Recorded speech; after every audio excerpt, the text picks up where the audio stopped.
एक समय की बात है, एक लड़का था। वह एक साहूकार के यहाँ काम करता था। उसका गुजारा मुश्किल से चलता था।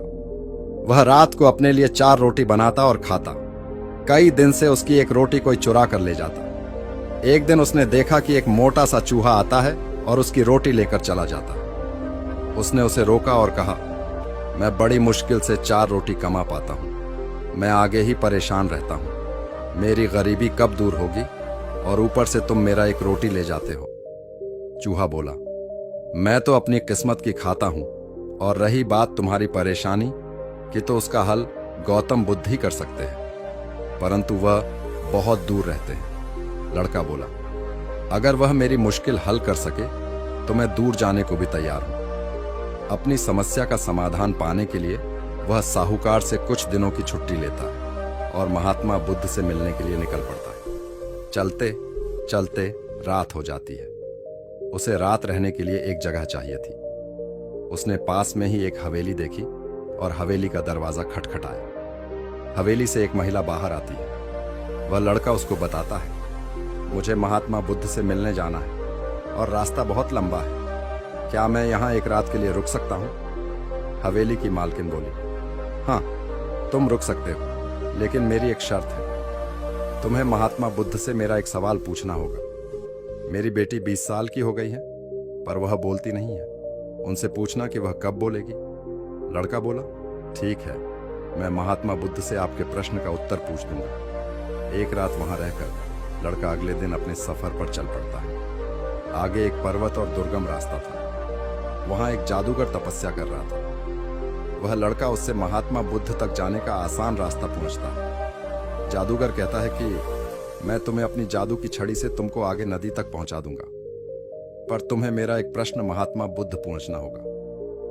मैं 1000 साल से तपस्या कर रहा हूं, मैं स्वर्ग कब जाऊंगा? लड़का उसकी बात मान लेता है और जादूगर उसे नदी तक पहुंचा देता है। नदी को पार करते ही बुद्ध का आश्रम था। वहां एक बड़ा सा कछुआ था। उस लड़के ने कछुआ से कहा, मुझे महात्मा बुद्ध के आश्रम तक जाना है, मुझे अपनी पीठ पर नदी पार करवा दो। कछुआ बोला, नदी तो मैं पार करवा दूंगा, परंतु तुम्हें महात्मा बुद्ध से मेरा एक प्रश्न पूछना होगा। मैं 500 साल से नदी मैं हूं, मैं ड्रैगन कब बनूंगा? लड़का कछुए की बात मान लेता है और वह नदी पार करवा देता है। वह महात्मा बुद्ध के आश्रम पहुंच जाता है। जब वह महात्मा बुद्ध से मिलता है तो कहता है कि मुझे आपसे अपने प्रश्नों के जवाब चाहिए। महात्मा बुद्ध कहते हैं, ठीक है, लेकिन मैं केवल 3 सवालों का ही जवाब दूंगा। महात्मा बुद्ध देखना चाहते थे कि वह किसके प्रश्न का त्याग करता है।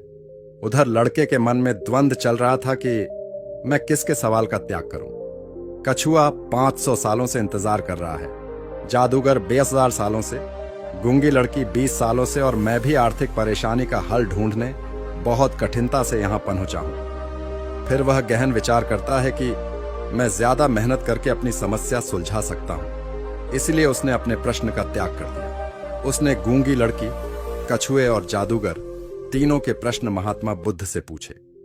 महात्मा बुद्ध से तीनों के प्रश्नों का जवाब लेकर वह वापस आ गया। सबसे पहले नदी तक पहुंचा तो उसे कछुआ मिला। कछुआ ने अपने सवाल का जवाब मांगा। उसने कछुआ से कहा, महात्मा बुद्ध ने कहा है कि जब तुम अपना कवच उतार दोगे तो तुम ड्रैगन बन जाओगे। कछुए के कवच उतारते ही वह ड्रैगन बन गया। उसके कवच से बहुत सारे मोती निकले। कछुआ बोला, ये मोती मेरे किसी काम के नहीं है, इसलिए इन्हें तुम इसे ले जाओ। वह लड़का मोती लेकर आगे पहाड़ी पहुंचा। उसे वहां जादूगर मिला। उसने अपने सवाल का जवाब मांगा। लड़के ने जादूगर से कहा, महात्मा बुद्ध के अनुसार तुम अपनी जादू की छड़ी छोड़ते ही स्वर्ग जा सकते हो। वैसा ही हुआ। जादूगर ने जाते जाते लड़के से कहा, यह जादू की छड़ी मेरी किसी काम की नहीं है, इसे तुम ले जाओ। लड़के ने छड़ी ली और आगे चल पड़ा। चलते चलते वह हवेली तक पहुंचा। हवेली की मालकिन ने अपने सवाल का जवाब मांगा। लड़का बोला कि आप अपनी बेटी की शादी करवा दीजिए, वह शादी करते ही बोलने लगेगी। हवेली की मालकिन बोली कि तुम महात्मा बुद्ध से उत्तर लाए हो, इसलिए तुम ही मेरी बेटी से शादी कर लो। लड़के और लड़की ने एक दूसरे को पंसद किया और उनकी शादी कर दी गई। शादी होते ही लड़की बोलने लग पड़ी। इस तरह लड़के ने 3 लोगों की मुश्किलों को देखकर अपने सवाल का त्याग किया।